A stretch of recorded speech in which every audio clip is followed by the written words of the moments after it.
is getting more excited and everybody is looking after that. And these stories need to be told, and they are guided by the compass of their conscience. From India for the world, the India Story, the show for the global citizen.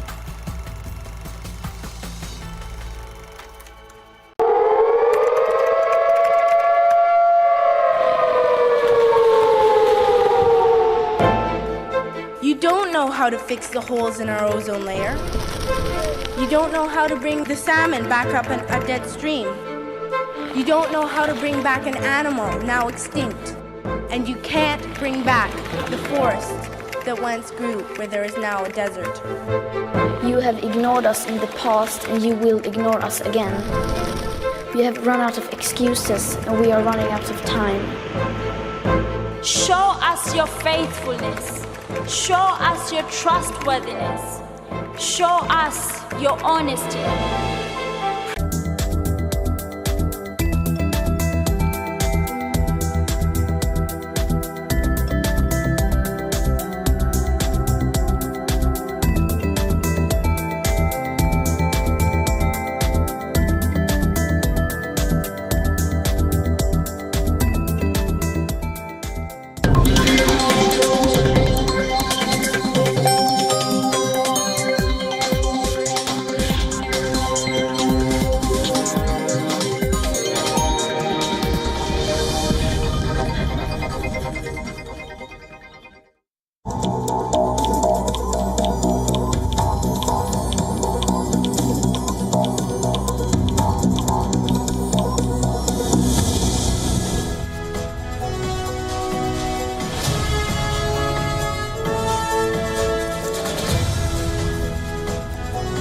Hello and a very warm welcome. You're watching Gravitas with me, Molly Gambhir. Here's a look at what's lined up for you on the show tonight.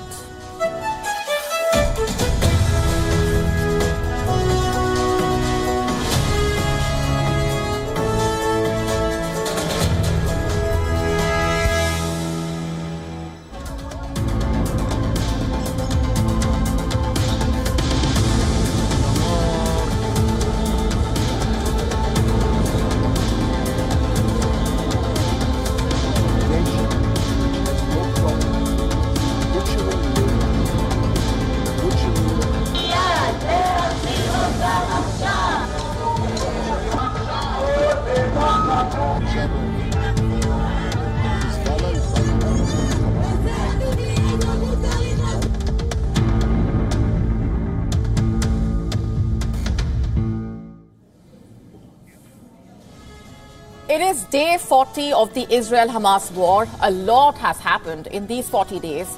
And tonight, we come to you with a big question. Will the Prime Minister of Israel step down? We piece together the latest from on the ground. There is growing anti-Netanyahu sentiment there. There are protests against Netanyahu that summarize the anger on the ground. In fact, a new survey puts that sentiment into figures, revealing how a majority of Israelis want Netanyahu to go. But will that happen? That is our top focus tonight on Gravitas. Also on the show for you tonight, Joe Biden trolls Xi Jinping, calls him a dictator after a high-stakes meeting. We get the lowdown. China has launched the world's fastest internet network. How fast is it really? What are the claims? We tell you. Are you lonely? Then you are not alone. Loneliness has now been declared a global public health concern by the World Health Organization. The Iceland earthquake terror continues with serious concerns over a possible volcanic eruption. We get to the latest from on the ground in terms of the preparations. We also tell you about the rise of Barkitecture, the kind of interest and investment that pet decor is now attracting.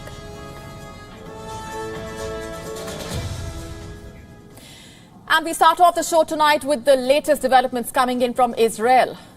The Israeli army in the latest has released a video which claims to show Hamas weapons at the Al-Shifa hospital.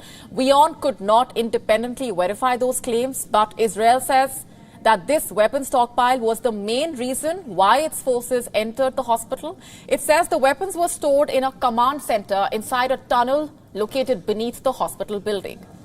Now, this is not the only video. The IDF has released another video which claims to show soldiers of its 188th Brigade engaging in combat with Hamas militants in the port of Gaza. WION could not verify the date when the video and the photos were taken. There are also reports claiming that a woman who was kidnapped by Hamas has given birth in captivity. This is according to a claim made in a letter by Netanyahu's wife. She has sent this letter to the US First Lady Jill Biden. On the Palestinian side, we have started to receive images like these. They show a 4-year-old Gazan boy, Ahmad Shabat. His parents were killed in a strike in his hometown. He was then taken to another area in the Strip, but this area also was hit by an Israeli strike. The boy's legs were injured in that incident. Meanwhile, there are reports claiming that Iran's supreme leader, Ayatollah Ali Khamenei, has told Hamas chief Ismail Haniyeh that Iran will not be joining the war. Why did he say that, though? Because apparently Tehran was not given prior notice of the devastating onslaught of 7th of October. Meanwhile, Western groups have apparently cut funding to Arab groups amid the war, and reports saying that they have done so due to the criticism of Israel's actions in the Gaza Strip. In Washington, D.C., we are getting to see sights like these. These are scores of effigies wrapped in white cloth. They were there outside the White House to visually represent the bodies of those Palestinians who have died as a result of the war. The protest was apparently organized by Amnesty International. And lastly, in Canada, a video is going viral. It shows the Canadian Prime Minister Justin Trudeau being escorted to safety after he was ambushed by pro-Palestine protesters. The protesters could be heard chanting, "You have blood on your hands." How many babies had to die? You're sorry? You're sorry? Don't touch me. You don't move, you'll be Don't arrested. touch me. You'll be arrested. Don't touch me. This man, he's shoving me. You'll be arrested. Get my sister. This is indigenous land. Don't touch me. Don't This touch is me. not your territory. Let me out. Do not touch Whoa, whoa. And it's day 40 of the Israel-Hamas war. And in these 40 days, we have seen Palestinians leaving their homes, Israeli troops entrenching themselves further into the Gaza Strip, and a bitter war of words on who's right and who's not. And now, there are calls for the Prime Minister of Israel to step down. That's right. After 40 days of this grinding war, Benjamin Netanyahu is facing calls to go both from the country's opposition and the people of Israel. Let's start off with a statement made by Yair Lapid, the former Prime Minister of Israel and now the leader of the opposition. He has called upon Netanyahu to leave, to step down from the Prime Minister's post. That appeal was made earlier today in an interview to Israel's Channel 12.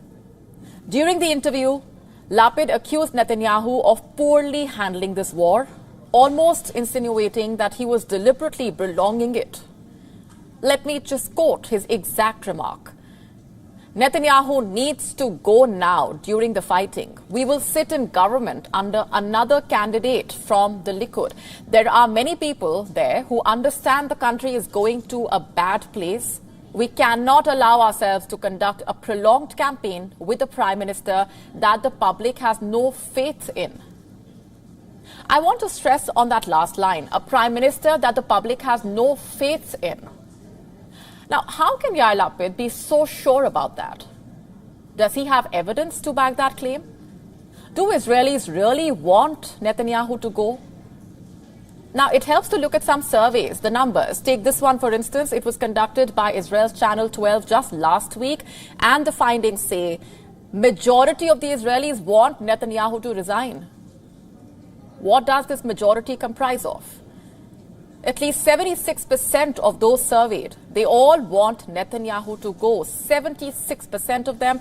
Meanwhile, 64% others believing that an election should be held immediately after the war. So clearly, Lapid's suggestion does have takers. But what explains this is the immediate question. Well, anti-Netanyahu sentiment has been prevalent in Israel for quite some time now, even before the war started. There were demonstrations against his proposed judicial overhaul almost every month. There were thousands of Israelis, remember, marching on the streets, asking Netanyahu to reconsider his contentious plan. And then the war happened, and the protests subsided. But 40 days into the war, the protesters are back, and this time they are demonstrating against Netanyahu's failure in getting the hostages back. Just have a look at these visuals. They are from Tel Aviv. On Wednesday, family members of hostages taken by Hamas gathered in the heart of the city. They chanted slogans against the government, slamming it for failing to get the hostages released, accusing it of failing to perform its duties. Listen in. We came to tell the government and the Minister of Defense that we want our loving families back home now. We don't have time to wait. Ohad is 9 years old. He just turned 9 on the 23rd of October. I don't want him to be back on his bar mitzvah when he'll be 13. We want them now. Tonight we are trying to tell the Israeli government that enough is enough. Already 40 days went by, and I have 3 grandchildren and a daughter-in-law there in Gaza. One of my grandchildren is 4 years old. He doesn't know Hamas, he doesn't know time, he doesn't know nothing. The authority which is responsible for my family being captured in Gaza is the Israeli government.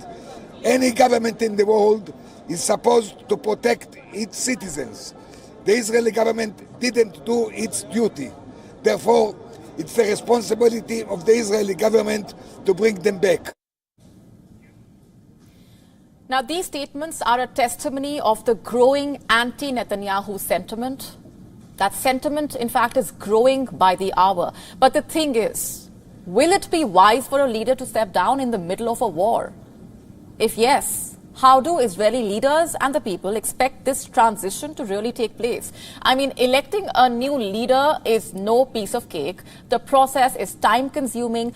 Do they expect decision-making for the war to be kept on the back burner during that process? How would that work out? Here's what Yair Lapid has suggested. He says that he is ready to create a quote-unquote national reconstruction government. He says this government should be led by the Likud along with ultra-Orthodox parties.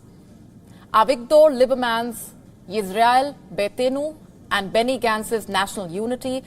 His only condition is that Netanyahu should not lead it, that the Likud party should replace him with someone else. Now, has this suggestion found any takers? Not yet. In fact, Netanyahu's party has slammed Lapid's remarks, accusing him of seeking to establish a government that would pursue the Palestinian cause. Here's what it said, I'm quoting. It is unfortunate and shameful that Lapid is playing politics during a war when he suggests ousting the Prime Minister who leads the campaign and replacing him with a government that will establish a Palestinian state and allow the Palestinian Authority to control Gaza. So on day 40 of the war, this is what we have. The IDF getting deeper into the Gaza Strip, Hamas playing a game of hide-and-seek in the tunnels, and growing anti-Netanyahu sentiment across Israel. The coming days are crucial, to say the least. They will determine the fate of this war, also the fate of Netanyahu.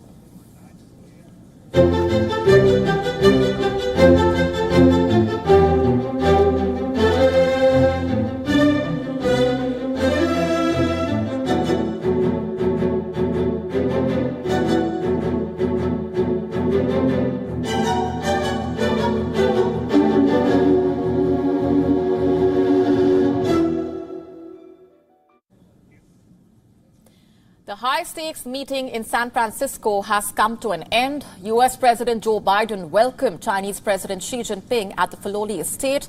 The two sat down and talked for about 4 hours. But what followed was a sour ending, to say the least. President Joe Biden called Xi Jinping a dictator. That's right, that's what he called the Chinese leader after meeting him. You have to listen to this. And Mr. President, after today, would you still refer to President Xi as a dictator? This is a term that you used earlier this year. Well, look, he is. I mean, he's a dictator in the sense that he is the guy who runs a country that is a communist country that's based on a form of government totally different than ours. Just when we thought bromance was brewing between Biden and Xi, the American president went ahead and called him a dictator once again. And by doing that, Biden has attracted criticism from China, of course. Listen now to what the Chinese Foreign Ministry spokesperson had to say. This kind of statement is extremely incorrect and irresponsible political manipulation, which China resolutely opposes. It needs to be pointed out that there are always some ill-intentioned individuals attempting to sow discord and damage US-China relations, but their attempts will not succeed. And despite this, both the sides have portrayed the meeting as largely successful. President Biden says it was one of the most constructive and productive discussions that the leaders have ever had. Xi Jinping came to the US seeking respect, and he got exactly that. President Biden struck a warm, welcoming tone. The two were seen strolling through a garden and chatting away from what analysts say Xi Jinping wants to be seen as Biden's equal. In fact, he called the US-China relationship the most important bilateral relationship in the world. Listen in. Last time we met in Bali, you said it was a year and a day ago. A lot has happened since then. The China-US relationship, which is the most important bilateral relationship in the world, should be perceived and envisioned in a broad context of the accelerating global transformations unseen in a century. Mr. President, you and I, we are at the helm of China-US relations. We shoulder heavy responsibilities for the two peoples, for the world, and for history. So for all this talking, what exactly came out of the meeting? As the US intended, it has managed to restore military-to-military communication with China. The US and China will open a presidential hotline. President Biden saying he and Xi Jinping have agreed to pick up the phone and talk during periods of disagreement. One of the sticking points between Xi and Biden was Taiwan, of course. Xi Jinping himself acknowledged that Taiwan is the biggest, most dangerous issue in US-China ties. Biden stressed on peace and stability in the Taiwan Strait, while Xi Jinping assured Biden that China had no plans for military action against Taiwan for the coming years at least. He also hinted at certain conditions when force could be used. The two leaders also discussed the increasing menace of fentanyl. They have agreed to work together and curb its production. China has pledged to target companies involved with fentanyl, and the US plans to monitor these efforts. And other than that, Xi and Biden talked about West Asia. What's happening in Israel? Biden also sought China's help to de-escalate the tensions with Iran, to which the Chinese Foreign Minister Wang Yi confirmed talks with Iran were ongoing. As the American and Chinese leaders sat and talked, we made a rather interesting observation. The US Secretary of State Antony Blinken appeared particularly tense. While President Biden talked, Blinken looked visibly stressed. It almost seemed nervous. He almost seemed nervous of President Biden making an off-putting remark. And after the meeting, Xi Jinping dined with American business leaders. There he said, and I'm quoting, "The door of China-US relations cannot be closed again now that it's open. We need to build more bridges and pave more roads between each other." Needless to say, the dinner was lavish, with each plate costing some $2,000. It was organized by two American firms that do business with China, but they are now being blasted by some US House lawmakers. Why is that? Because the companies sold tickets to business tycoons to attend this feast. So how much does a dinner with Xi Jinping cost? No less than $40,000, roughly the price of a new car. With that amount, American businessmen were able to get direct access to the Chinese president. And our next story is from China. It claims to have launched what it calls the world's fastest internet. You heard that right. According to reports, the Chinese government has started to roll out the world's most advanced internet network. It promises to operate faster than any existing network. So who is behind this so-called super fast network, and how fast is it really? Let's find out. To start with, this project is a collaboration between 4 Chinese entities: Tsinghua University, China Mobile, Huawei Technologies, and Cernet Corporation. Together, they have established a network spanning 3,000 kilometers, which links Beijing, Wuhan, and Guangzhou through an extensive optical fiber cable system. How fast is that network? China says it can transmit data at an astonishing 1.2 terabits or 1,200 gigabits per second. It says this is fast enough to transfer data from 150 movies in 1 second. That's a huge claim. You see, most of the world's internet networks operate at just 100 gigabits per second. Even the US, its recently completed 5th generation network, has a speed of 400 gigabits per second. The Chinese internet promises to leave all of them behind. Now, the timing of this announcement is interesting. It came during Xi Jinping's visit to San Francisco, a meeting aimed at diffusing tensions between the two countries.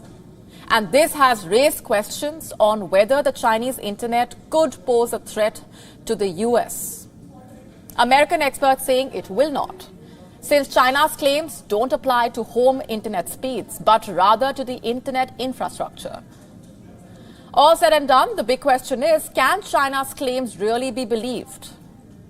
You see, China is notorious for exaggerating the capability of its inventions. Most of the times, it ends up with egg on its face. There was a time when China claimed to have developed the world's most potent rockets. Too bad. Most of these rockets fail to take off. And the ones that do take off end up falling back on Earth. They make uncontrolled re-entries through unknown landing points. The headline on your screen is proof. It talks about how a part of a huge rocket China launched was observed to be falling back on Earth in the year 2021. That's not all. Beijing also exports defective military equipment to the world. It drains the military budget of other countries and sends them scrap in return. Chinese jets have structural issues. Chinese radars don't seem to work. Chinese ships have faulty systems. Take the case of Nigeria. In 2009, China sent F-7 aircraft to Nigeria. Abuja realized the Chinese jets had technical problems. Many of these jets crashed or were lost in accidents. These were jets Nigeria paid $251 million for. In the year 2020, Nigeria sent back 7 Chinese jets for repair. And then you have Myanmar. In 2016, China struck a deal with Myanmar. Beijing was supposed to deliver 16 JF-17 jets. The first batch of 6 jets got delivered in the year 2018. Myanmar realized these jets were defective. The aircraft was supposed to help with interception, be capable of ground attacks, except they could do neither. And if things were not bad enough, these jets had structural cracks. In a nutshell, China looted them. And China is also the counterfeit capital of the world. It has a business model which many call C2C, a business model that thrives on counterfeiting products by creating fake copies, claiming to be as good as the original. Almost. Think of just about any product right now. No matter how big or small, no matter its cost or its features, if it exists, there is a 99% chance that it has a Chinese copy. The degree of copying may vary, but the Chinese version, I can assure you, will look as good as the original. It's another matter that it may stop functioning after a while. So when China says it has invented the world's fastest internet, one cannot help but take that claim with a pinch of salt. Let's shift focus for now. Hong Kong is quickly becoming the hub for Russian gold trading. Why is that happening? Are Western sanctions on Russia working? Our next report telling you how Russia moves its gold in international markets despite those sanctions. This is the story of the secret global market. Take a look. Russia's latest strategy is to move its gold to Hong Kong. And with that, the world is witnessing the rise of another gold trading hub. Hong Kong has dethroned Dubai as the biggest hub for Russian gold. The financial hub has imported 68 tons of gold this year. That's a 4-time jump as compared to 2022 as a whole.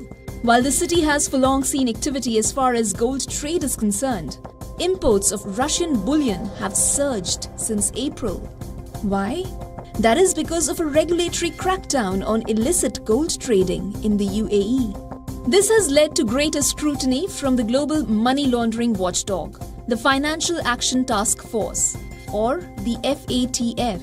Since the task force added the UAE to its watch list, gold trading in Dubai has slowed down. Bank transfers and payments have been subjected to increasing oversight. This has made it difficult to pay Russian exporters, forcing traders to reroute shipments to Hong Kong.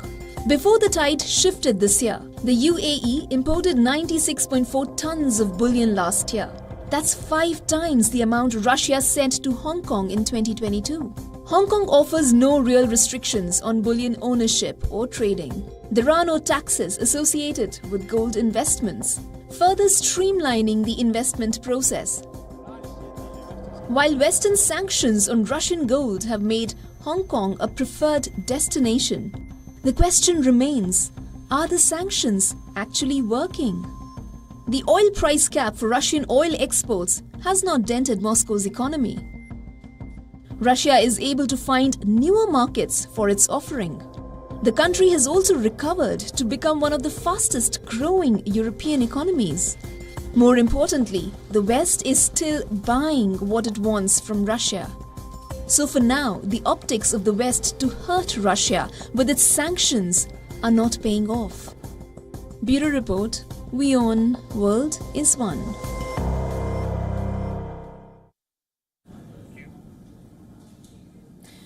You know how there is a trend or increasing pressure rather to be independent, self-sufficient, to be able to do things alone by yourself and also have fun doing that?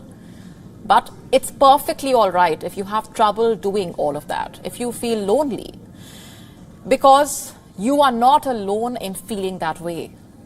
A lot of people are in the same boat, so much so that the World Health Organization has now declared loneliness a global public health concern. The COVID-19 pandemic halted all social activity. People were not able to see their friends and loved ones. Neither could they go out to grab a coffee. Students graduated without meeting their classmates in person. There was no hanging out outside college or enjoying light banter with colleagues before getting to work. Simple pleasures of life became a luxury. And the levels of loneliness skyrocketed across the world. Having gone through all of that, there is rising awareness around the issue of loneliness and also the importance of socializing. The World Health Organization has launched an international commission on social connection. Let me just tell you a little bit about it. The commission will run for 3 years from 2024 to 2026. The team of 11 advocates and ministers will be led by US Surgeon General and the African Union Youth Envoy. Together, the commissioners aim to find solutions to reduce social isolation and loneliness. But what prompted the World Health Organization to take this decision? Simply put, the extent of the issue. We might just shrug off loneliness and wait for that emotion to pass. But should you be doing that? Seeing its adverse impact on health, I would advise you otherwise. Medical experts equate the mortality effects of loneliness to smoking 15 cigarettes a day. 15 cigarettes a day. That's how bad loneliness is for your health. The stress that your body and mind experience would be the same as smoking 15 cigarettes. Loneliness also puts you more at risk of diseases. Studies have found that lonely adults are 50% more likely to develop dementia. Risk of incident coronary artery disease or stroke also increases by 30% due to loneliness. And these are just the physical effects. Emotional effects run a lot deeper. But all of this could be eliminated simply by interacting more with your peers. While loneliness is often seen as a problem for developed countries, US Surgeon General saying the rates of social isolation are more or less similar in all regions of the world. How widespread is the issue really? Let me tell you. 1 in 4 older adults struggle with loneliness, and it's not just the elderly. Social isolation knows no age or boundaries. Between 5% and 15% of adolescents across the world are lonely. In Africa, 12.7% adolescents experience loneliness. The situation is a little better in Europe, with 5.3% adolescents feeling lonely. You see, no matter what the general opinion is, we cannot underestimate loneliness. And as ironic as it may sound, loneliness does not exist in isolation. It creates ripples in all aspects of your life. Youngsters experiencing loneliness at school are more likely to drop out of university. It can also lead to poorer economic outcomes. Feeling disconnected and unsupported at work can lead to poorer job satisfaction and performance levels. The 2023 Cricket World Cup is approaching its end game, with hosts India already through to Sunday's grand final in Ahmedabad. The tournament has thrown up some very interesting storylines, with some of world cricket's most well-established teams falling by the wayside. Let's start with the home team. Remember, they had started to build up a reputation of being the new chokers on the world stage. India have not won an ICC event since the 2013 Champions Trophy. They lost in the semis of the 2015 and the 2019 World Cups. In between, there was a shock loss to Pakistan in the 2017 Champions Trophy final. India did not reach the semis of the 2021 T20 World Cup and then lost to eventual champions England last year in the 2022 T20 World Cup semi-final. And then there were also final defeats in the 2021 and 2023 World Test Championship finals. But that has changed now. This campaign has seen India approach the World Cup differently. The talent was always there, you see, but under head coach Rahul Dravid, roles have been clearly defined. Captain Rohit Sharma has been the aggressor, Virat Kohli has been the accumulator, and the bowling attack has been spot on, with Mohammad Shami racing up the wicket-taking charts despite coming in midway through the tournament. India's domestic structure has always been strong, and the IPL continues to unearth talent away from the big cities.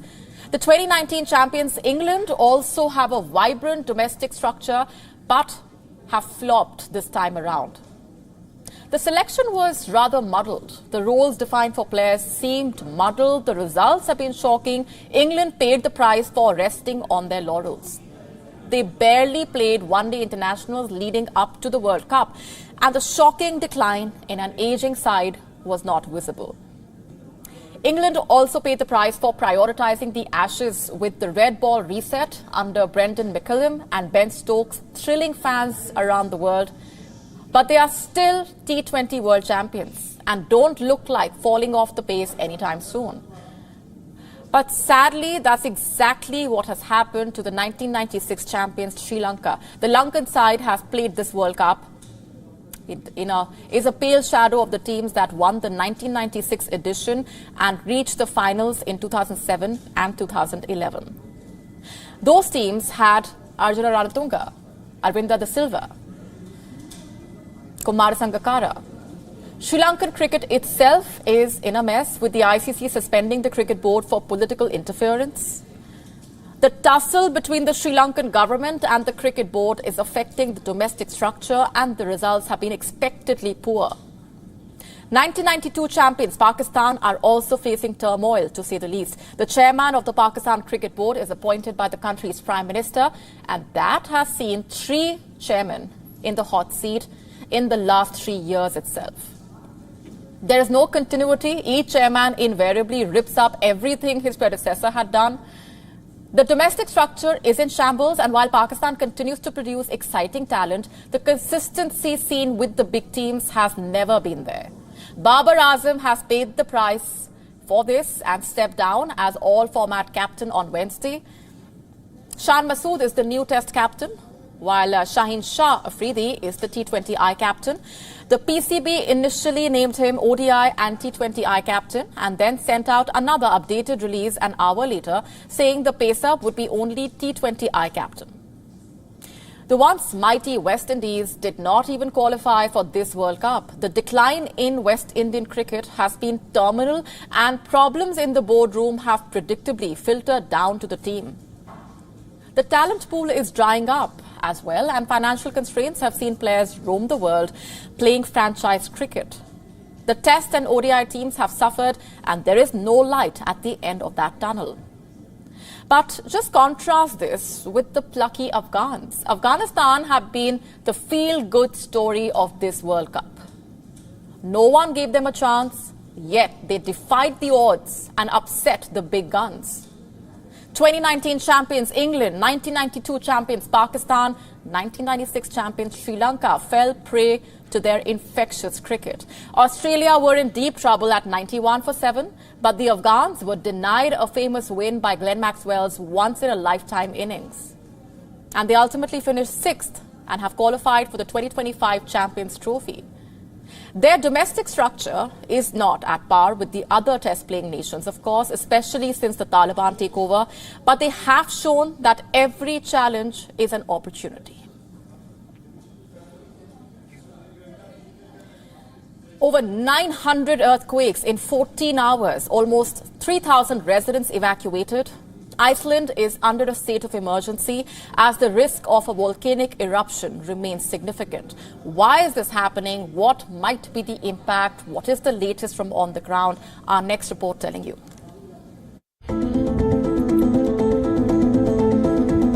Several roads have cracked and hundreds of earthquakes have jolted Iceland. And it is bracing for a possible volcanic eruption. What will happen if the volcano erupts? What will be its impact? While the Icelandic Met Office warns the probability of an eruption is high, experts explain that if a new eruption does occur, it could cause significant damage to homes and infrastructure. We have this tremendous uncertainty now. Will there be an eruption, and if so, what sort of damage will occur? Almost 4,000 people had been evacuated over the weekend as authorities feared that molten rock would rise to the surface of the earth and potentially hit the coastal town Grindavik and a geothermal power station. We are now getting home to trying to save a few things, our properties. We have a home here, we have a company, and we are about to lose everything. And that's the situation we are facing now. Since late October, the region surrounding the Icelandic capital, Reykjavik in the southwest, has been experiencing an increase in earthquake activity. This is due to an underground river of magma.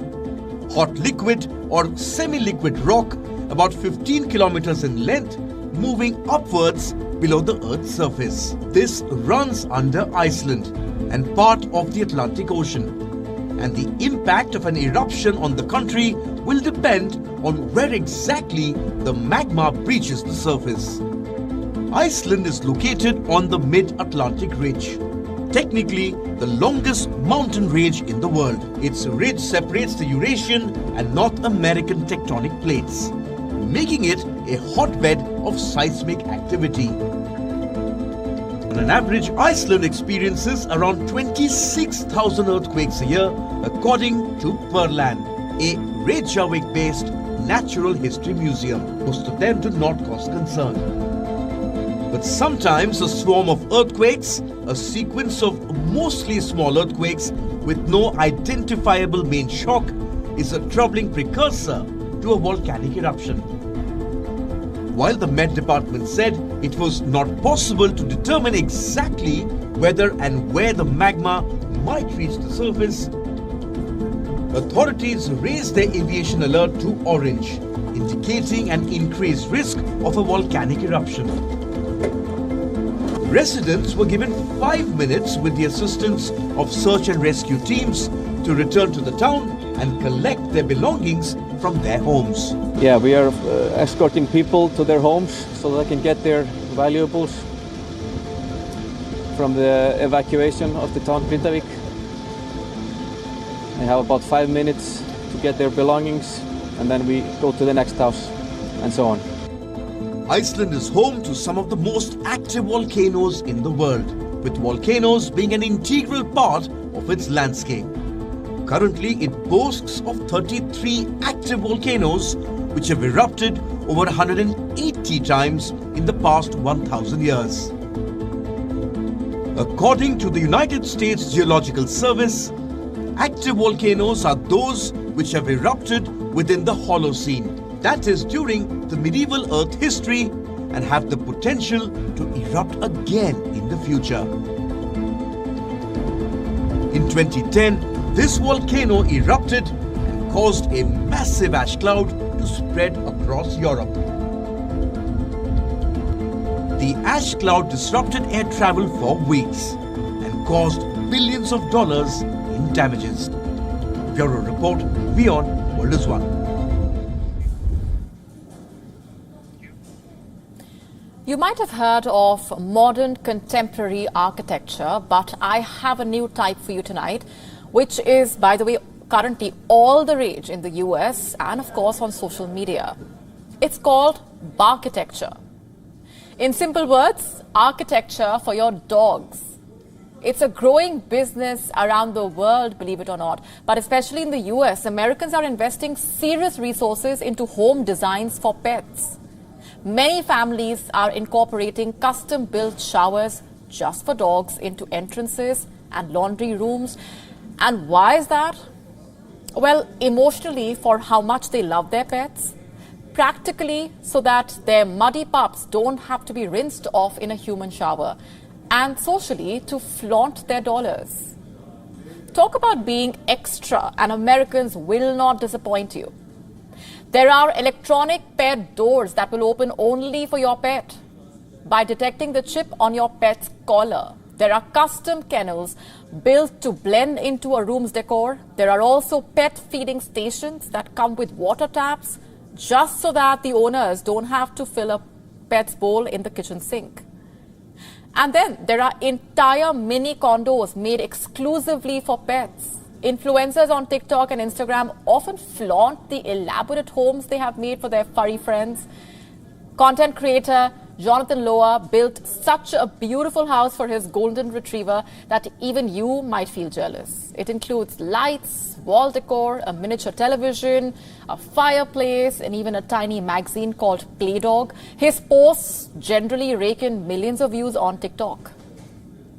The trend of making mini homes for pets is so widespread that home construction companies and personal contractors have hopped on it as well. They are now offering to make under-stair dog houses and cat nooks. Do you know how much all of this costs? An electronic pet door starts at about $500, while a dog washing station costs around $2,000. Having a contractor build a basic bare bones doghouse will cost you between $3,000 and $4,000, and a dog condo will easily take $7,000 to $10,000 from your bank account. While some Barkitecture elements have been around for years now, the trend saw a big boom during the pandemic. People were nesting at home and viewing their space more as sanctuaries, and as it turns out, a lot of people started focusing a little too much on their pets. In the year 2022, Americans spent around $137 billion on their pets. This was a hike of more than 10% as compared to the year before. According to a Pew survey, more than half of U.S. pet owners now consider pets to be as much a part of their family as a human member. In fact, of late, there has been a decline in households with children and a rise in pet ownership, particularly among younger Americans. Many feel they can only afford to have a pet instead of a child. And for those who can afford it, Barkitecture perfectly blends the daily needs of pets with high-end decor. But let's face it, just how necessary is all of this? And at the end of the day, do the pets even care? Isn't it more for us than for them? In a groundbreaking discovery, scientists unearthed a mind-bending supernova explosion billions of light years away. On October 9, telescopes caught a glimpse of high-energy photons hurtling towards planet Earth, a chilling sign of an explosion 1.9 billion light-years distant. Watch our next report to know more about what supernovas are all about and how they can be dangerous. Supernovas are cosmic nightmares, one of the most destructive forces in the universe, capable of obliterating entire biospheres and even destroying planets with lethal radiation. So what really are supernovas? When giant stars die in massive explosions called supernovas, they temporarily become some of the most brightest objects in the universe. A single supernova can outshine the combined light of hundreds of billions of stars. But when they explode, they send extremely powerful energetic radiation and blast waves of ejected gas far into space. These cosmic detonations occur as massive stars exhaust their atomic fuel and collapse under their own weight. They culminate in a breathtaking thermonuclear explosion. Witnessing the outer layers being violently ejected into the abyss of space, a supernova detonating within a mere 25 light-years of Earth can trigger the nightmarish scenario of our atmosphere vanishing, condemning all life to a silent, airless extinction. If the supernova is a little further away from the cosmic scale, the radiation can annihilate a planet's ozone layer, casting a lengthening shadow on its fate for years after the initial blast. Scientists found evidence that a supernova explosion billions of light years away was so powerful that it temporarily destroyed some of the Earth's ozone layer in 2022. While the likelihood of such a cataclysmic scenario is slim, but the incident of last year shows that our planet is at the mercy of celestial chaos. Let's now tell you what else made news around the world. Time for Gravitas Global Headlines. Finland is set to close 4 of its 8 eastern border crossings with Russia early on Saturday, informed the government. Officials further accused Moscow of deliberately turning a blind eye to illegal migrants. The Nordic country, which shares a 1,340-kilometer border with Russia, has witnessed a surge in people being allowed to cross into Finland despite not having proper documentation, primarily nationals from the Middle East and Africa without visas, according to Finland's border guard. US industrial production declined more than expected in October, with the auto worker strike exerting downward pressure on a range of market groups, the Federal Reserve said on Thursday. The United Auto Workers Union called off a 6-week strike late last month after reaching an agreement with the big 3 automakers over better pay and working conditions. US industrial production fell 0.6% in October from a revised 0.1% rise in September, the US Central Bank announced in a statement. More than 100 people, including 16 children, have died and over 700,000 have been forced out of their homes in the Horn of Africa due to flash flooding. The British charity Save the Children informed that the region, particularly Kenya, Somalia and Ethiopia, has been lashed by unrelenting downpours since the beginning of the month due to the El Nino weather phenomenon inundating homes and farmland. The United States' stance on peace talks with Armenia has angered Azerbaijan. Azerbaijan's foreign ministry said on Thursday that they would not participate in a November 20th meeting in Washington between Azerbaijani and Armenian foreign ministers due to the one-sided approach of the US. It said senior US officials were unwelcome in Baku for the same reason.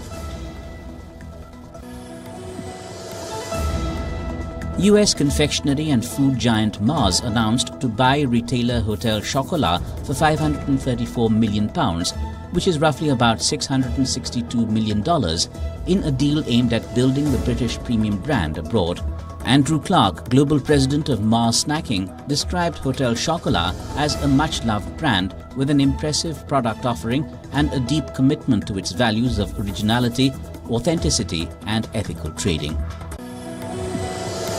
Almost half of the breeding seabird species in the UK and Ireland have declined in the past 20 years, with climate change one of the possible causes, according to a new survey released on Thursday. The study, which also covered the Channel Islands off the coast of northern France, found that 11 out of 21 seabird species had seen a loss in numbers. In the other 10 species, 5 remained stable, with 5 increasing, partly due to targeted conservation work. A digital privacy campaign group filed a complaint against the European Commission on Thursday, accusing the EU executive arm of violating its own rules on online advertising. The Austrian non-profit organization known as None of Your Business took its case against the Commission's Directorate General for Migration and Home Affairs to the European Data Protection Supervisor. The group said the Commission used unlawful micro-targeting on X, formerly known as Twitter, to promote a controversial legislative proposal aimed at combating online child sex abuse, according to NOYB. Rescue workers renewed efforts on Thursday to reach 40 men trapped inside a collapsed highway tunnel in India for the 5th day, while making slow progress as they began drilling through rock and soil debris. Authorities said they were confident an advanced drilling machine flown in from New Delhi will speed up the rescue at the site in the northern state of Uttarakhand.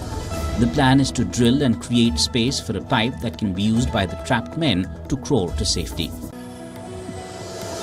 World number 3 Daniil Medvedev has booked his place in the semi-finals of the ATP Finals. The former world number 1 who won the tournament in 2020 beat Alexander Zverev 7-6, 6-4 for his second win in as many matches. And with that, it's a wrap on this edition of Gravitas Tonight. This is me, Molly Gambhir, signing off. We're leaving you as always with Gravitas images. Thanks very much for watching.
Israel woke up to a barrage of thousands of rockets fired from the Gaza Strip.